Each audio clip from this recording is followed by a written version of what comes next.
Israel Iran युद्ध के बीच भारत ने एक बार फिर पड़ोसी धर्म निभाते हुए नेपाल और श्रीलंका की मदद के लिए हाथ बढ़ाया है। दोनों देशों के अनुरोध पर भारत अब ऑपरेशन सिंधु के तहत ईरान में फंसे उनके नागरिकों को भी सुरक्षित निकालेगा। ईरान में भारतीय दूतावास ने इसकी घोषणा करते हुए कहा है कि निकासी प्रयासों में नेपाल और श्रीलंका के नागरिक भी शामिल होंगे।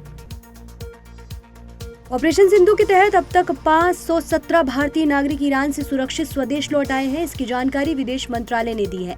इजरायल ईरान संघर्ष बढ़ने के बाद भारत ने बुधवार को यह निकासी अभियान शुरू किया था। मंत्रालय के प्रवक्ता रणधीर जायसवाल ने जानकारी दी कि विशेष विमानों से छात्रों और तीर्थयात्रियों समेत 290 भारतीयों को लाया गया है। एक विमान बीती रात तुर्कमेनिस्तान के अशगाबाद से होते हुए दिल्ली पहुंचा। यह अभियान अभी भी जारी है। अमेरिकी राष्ट्रपति डोनाल्ड ट्रंप की नोबेल शांति पुरस्कार पाने की बेताबी अब किसी से छुपी नहीं है। अपने सोशल मीडिया पोस्ट में ट्रंप ने बार बार नोबेल का नाम लेकर खुद को अंतर्राष्ट्रीय शांति का मसीहा बताने की कोशिश की और आरोप लगाया कि यह पुरस्कार सिर्फ लिबरल्स को ही मिलता है। गौरतलब है कि भारत पाकिस्तान युद्ध विराम में अपनी भूमिका का बार बार जिक्र कर रहे ट्रंप को भारत के प्रधानमंत्री नरेंद्र मोदी खुद बता चुके हैं कि यह द्विपक्षीय निर्णय था जिसमें ट्रंप की कोई भूमिका नहीं थी। पाकिस्तान सरकार ने डोनाल्ड ट्रंप को 2026 के नोबेल शांति पुरस्कार के लिए औपचारिक रूप से नामित करने की घोषणा की है और उनके हालिया भारत पाकिस्तान संकट में कथित नेतृत्व की जमकर तारीफ की है। पाकिस्तान ट्रंप की आत्ममुक्तता और नोबेल पाने की ललक को भुनाने की कोशिश कर रहा है ताकि कश्मीर मुद्दे पर अंतर्राष्ट्रीय समर्थन हासिल किया जा सके। इजरायल ईरान संघर्ष 9वें दिन भी जारी है। इजरायली रक्षा मंत्री के अनुसार इजरायल ने ईरान के कोम शहर में हमला किया जिसमें IRGC कमांडर सईद इजादी मारा गया। मंत्री ने बताया कि इजादी 7 अक्टूबर के नरसंहार से पहले हमास को फंड और हथियार मुहैया करा रहा था। इजरायल ने इसे खुफिया और वायुसेना की बड़ी सफलता बताया है। इजरायल ने ईरान के पश्चिमी इलाके में एयर स्ट्राइक कर IRGC कुड्स फोर्स के कमांडर बेहनम शरियारी को मार गिराया है। वह यूनिट 190 का प्रमुख था जो ईरान से हथियारों की आपूर्ति का संचालन करता था। शहरियारी सीधे तौर पर हिजबुल्लाह, हमास और हूती जैसे आतंकी संगठनों को हथियार और फंडिंग मुहैया कराता था। इजरायली सेना ने इसे ईरानी प्रॉक्सी नेटवर्क पर करारा प्रहार बताया है।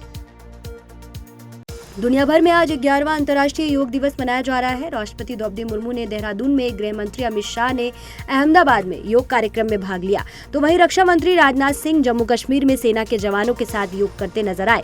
उधर प्रधानमंत्री नरेंद्र मोदी ने विशाखापट्टनम में 3 लाख लोगों के साथ योगाभ्यास किया जहाँ 40 देशों के राजनयिक भी मौजूद रहे। आंध्र प्रदेश और हरियाणा ने सामूहिक योगाभ्यास में विश्व रिकॉर्ड बनाया जबकि भारतीय दूतावासों ने भी पूरी दुनिया में योग कार्यक्रम आयोजित किए।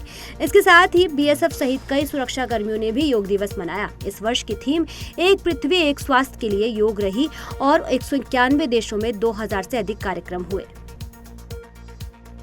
प्रधानमंत्री नरेंद्र मोदी ने अंतर्राष्ट्रीय योग दिवस के मौके पर अपने संबोधन में कहा कि योग अब करोड़ों लोगों की जीवन शैली बन चुका है और यह सभी का है, सभी के लिए है।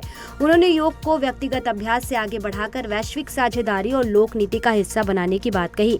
पीएम मोदी ने जोर देते हुए कहा कि योग का अर्थ है जुड़ाव और आज की अशांत दुनिया में योग शांति का पॉज बटन बन गया है। उन्होंने भारत की हील इन इंडिया की संकल्पना को आगे बढ़ाते हुए योग के वैज्ञानिक और आधुनिक शोध से जुड़ाव पर भी प्रकाश डाला। प्रधानमंत्री ने कहा कि योग ने पूरी दुनिया को एक सूत्र में पिरो दिया है जो भारत की विरासत का प्रतीक है।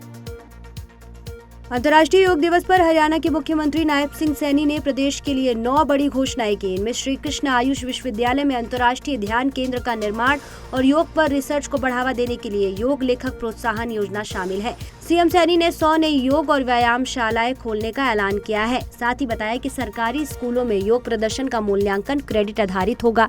उन्होंने योग और प्राकृतिक चिकित्सा विषयों को आयुष प्रणाली के तहत मान्यता देने और विश्वविद्यालयों कॉलेजों में योग को शैक्षणिक पाठ्यक्रम बनाने की भी बात कही। इसके अलावा खेल विभाग में 40 योग शिक्षकों की भर्ती होगी और सभी सरकारी कार्यालयों में 5 मिनट का वाई ब्रेक शुरू किया जाएगा। सीएम ने एंटीबायोटिक के अंधाधुंध प्रयोग पर चिंता जताते हुए एंटी माइक्रोबियल रेजिस्टेंस कार्यबल के गठन की भी घोषणा की। अहमदाबाद प्लेन क्रैश में गुजराती फिल्म मेकर महेश जीरावाला की मौत की DNA रिपोर्ट से पुष्टि हो गई है। हादसे के बाद से लापता जीरावाला का जला हुआ स्कूटर और मोबाइल की आखिरी लोकेशन दुर्घटना स्थल पर मिली थी। नरोदा के रहने वाले महेश जीरावाला गुजराती फिल्म इंडस्ट्री के जाने माने नाम थे जो म्यूजिक वीडियो और फिल्म कॉकटेल प्रेमी पग ऑफ रिवेंज का निर्देश कर चुके थे।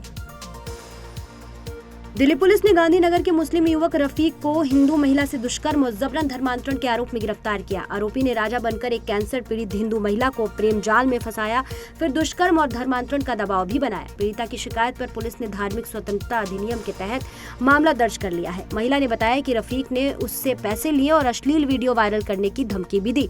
पुलिस ने आरोपी का मोबाइल जब्त कर जाँच शुरू कर दी है। दिल्ली पुलिस ने 2 अलग-अलग अभियानों के तहत वीजा अवधि समाप्त होने के बाद अवैध रूप से रह रहे 10 बांग्लादेशी घुसपैठियों को गिरफ्तार किया है। दक्षिण पश्चिम जिले के ऑपरेशन सेल ने 4 जबकि सेंट्रल जिले के एंटी नार्कोटिक सेल ने 6 बांग्लादेशियों को हिरासत में लिया है। ये सभी अलग-अलग होटलों में काम कर रहे थे या छोटे-मोटे धंधे कर रहे थे। पुलिस ने FRRO की मदद से इन सभी को बांग्लादेश डिपोर्ट करने की प्रक्रिया शुरू कर दी है। सुरक्षा एजेंसियां यह भी जांच रही है कि उनके अवैध प्रवेश के पीछे कोई बड़ा नेटवर्क तो नहीं। बिहार में चुनाव से पहले मुख्यमंत्री नीतीश कुमार ने पेंशन धारकों को बड़ा तोहफा दिया है। विधवाओं, वृद्धों और दिव्यांगों को मिलने वाले सामाजिक सुरक्षा पेंशन की राशि को लगभग 3 गुना बढ़ाकर 400 से 1100 रुपए प्रति महीने कर दिया गया है। सीएम नीतीश कुमार ने सोशल मीडिया पर इसकी जानकारी दी है। इस फैसले से राज्य के 1 करोड़ 9 लाख से अधिक लाभार्थियों को सीधा फायदा मिलेगा। भारत के गोल्डन बॉय नीरज चोपड़ा ने पेरिस डायमंड लीग में शानदार प्रदर्शन करते हुए खिताब अपने नाम किया है। उन्होंने अपने पहले ही थ्रो में 88.16 मीटर दूर भाला फेंककर यह उपलब्धि हासिल की है। इस जीत के साथ नीरज ने जूलियन वेबर और एडरसन पीटर्स जैसे दिग्गजों को पीछे छोड़ा। यह पेरिस डायमंड लीग में उनका पहला खिताब है। इससे पहले वे 2 बार दूसरे स्थान पर रहे थे।